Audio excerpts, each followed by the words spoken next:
You know, have you ever thought it's a wonderful evening out, and then you remember the day tomorrow and decide you want to be more aware of Britain's history? Well, I've got a short reading list. Empireland by Santham Sahara. This book is quite excellent, and it's about the British Empire and how it follows modern British culture, cultural awareness and attitude today, and was written in the wake of Brexit and often tackles about how the education of it isn't great. Then there's Mother Country, edited by Charlie Buckner and written by David Lammy, Joanna Supernova, Natasha Gordon, Gay Montano, Ricky Malidi Blair, Hannah Lowe, Kimmy Elamoro, Corinne Bailey Ray, Shireen Lovegrove, Gail Lewis, Paul Reed and Lenny Henry. So this story is about the Windsor generation, and it tackles a more true-to-life perspective than one you might see in the media.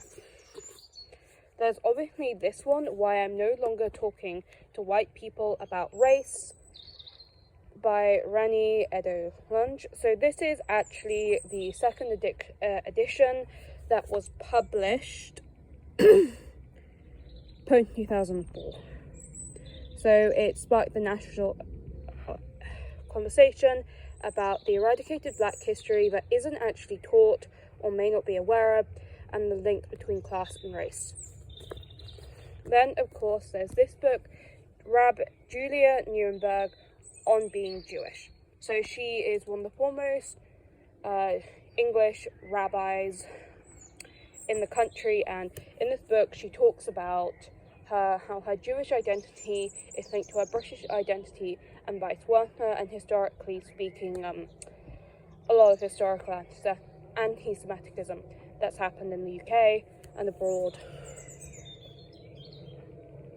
So she addresses modern fundamental issues facing the British Jews and non-Jews alike. And then, of course, there's this final one, Our Working Lives, bringing history to light, and it was written by members of the Age Well group in Oxford and Surgery groups Oxford and Banbury, collected by Anne Cole and edited by Catherine Hughes. So this book I actually got in the museum when I was still living in Oxford as a student. Fun times.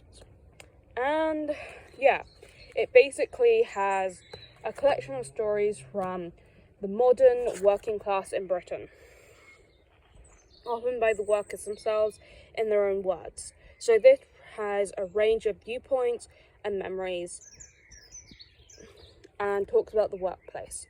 So this isn't, as educational as the others, but it is worth reading because I would argue it challenges the perspective that we don't often see in enough class media. As fun fact, nearly all of our people have gone through private schools and universities such as Eton and Oxford University, not other universities in Oxford, as I wasn't a student. So over and out from Carrot the Chicken.